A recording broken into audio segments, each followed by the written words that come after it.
আসসালামু আলাইকুম। আজকে আমি এখানে শেয়ার করছি যে খুব সহজে 10 মিনিটের মধ্যে কিভাবে আপনারা বটি ছাড়া ছুরি এবং চপিং বোর্ড আর কেচির সাহায্যে আপনারা এই মাছটা কেটে নিতে পারবেন। আর আজকে আমি এখানে যেভাবে দেখাবো, এখানে আপনারা যে কোনো সাইজের মাছই এভাবে করে কেটে নিতে পারবেন। আজকে আমি এখানে যে মাছটা নিয়েছি, এই মাছটা হচ্ছে 700 গ্রামের একটি রুই মাছ। এই মাছটাকে কাটার আগে চলুন আমি এটার আঁশটা ছাড়িয়ে নিই। মাছের আঁশ আমি এরকমভাবে পানির মধ্যে দিয়েই ছাড়িয়ে নিই সবসময়, কারণ পানির মধ্যে দিয়ে ছাড়ালে আপনার আঁশটা কোনোভাবেই ছিটাবে না।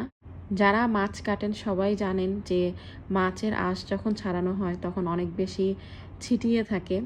তো এভাবে যদি পানির মধ্যে ডুবিয়ে মাছের আঁশগুলো ছাড়ানো যায় তাহলে এগুলো আর ছিটানো হয় না, আর খুব সহজেই মাছের আঁশগুলো ক্লিন হয়ে যায়। তো আমি এভাবে মাছের আঁশগুলো ছাড়ানোর পর এখন আমি হাত দিয়ে দেখবো যে আর কোথাও আছে কিনা। যদি থাকে দুই একটা আমি সেগুলোকেও ফেলে দিব। আর এভাবে করে আমি ভালো করে ক্লিন করে নেওয়ার আরেকটা কারণ হচ্ছে যে পিসগুলো করার সময়ও কোনো প্রবলেম হবে না। আর এই মাছটাকে ধোয়ার জন্য আমার 5 মিনিটের বেশি মোটেও প্রয়োজন হবে না। তো আমার এই মাছটা এখন ভালো মতো ক্লিন হয়ে গেছে। এখন আমি এটাকে চপিং বোর্ডের মধ্যে সুন্দর করে রেখে পিস করে নেব। আমি এরকম কেচির সাহায্যে প্রথমে সাইডের যতগুলো এগুলোর ডানার মতো আছে সেগুলোকে কেটে নিব। এটাকে কি বলে আসলে আমি জানি না, আমার বাচ্চাতে এগুলোকে হাত পা বলে ডাকে। তো আমি সবগুলোকে ভালো করে কেটে নিয়ে তারপরে আমি প্রথমে এই মাছ থেকে মাথাটা আলাদা করে নিব।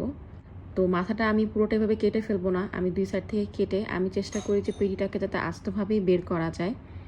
কারণ হচ্ছে যে মাছের পিত্তি যাতে না গলে সেটার দিকে খেয়াল রাখার জন্য এভাবে কেটে নিয়ে পুরোটা আমি আস্তভাবেই পেটিটাকে বের করে নিব।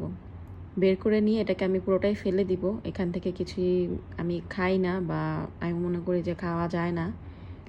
তো আমি এটা পুরোটাকেই ফেলে দিয়ে মাথাটাকে পরে পিস করব। আর এই মাছটা যেহেতু এত বেশি বড় না, তাই আমি এটাকে আর মাঝখান থেকে কেটে পেটের থেকে পিসগুলো আলাদা করছি না। আপনারা চাইলে করতে পারেন। তো আমি এটাকে পুরোটাকে এভাবে করেই পিস পিস করে কেটে নিব। তো দেখতেই পাচ্ছেন কত সহজে আমার এখন পিসগুলো কাটা হয়ে যাচ্ছে। আর যদি আঁশ রয়ে যেত তাহলে এত সুন্দর করে কেটে নেওয়াটা সহজ হতো না। তো এখন মাথাটা কাটার জন্য আমি প্রথমেই দেখতে পাচ্ছেন যে এখানে আমি কেচির সাহায্যে বাঁকা করে কানসাগুলো কেটে নিচ্ছি। এতে আর কি হাতে আর প্রেশার দেওয়ার প্রয়োজন পড়ে না। এরপরে আমি ঠোঁটটা ফেলে মাঝখান দিয়ে এভাবে করে কেটে দিই। কেটে দেওয়ার কারণটা হচ্ছে যে যাতে ভিতরে ভালো করে পরিষ্কার করা যায়। আর যেহেতু এই মাছটা ছোট, তাই মাথাটাকে আমি আর 2 পিস করছি না। তো আমার এই মাছ কাটাটা আপনাদের কাছে কেমন লেগেছে জানাবেন। যদি সহজ লেগে থাকে তাহলে আমার চ্যানেলে সাবস্ক্রাইব করবেন। আমার চ্যানেলের নাম হচ্ছে ফাইজানস মম ব্লগ।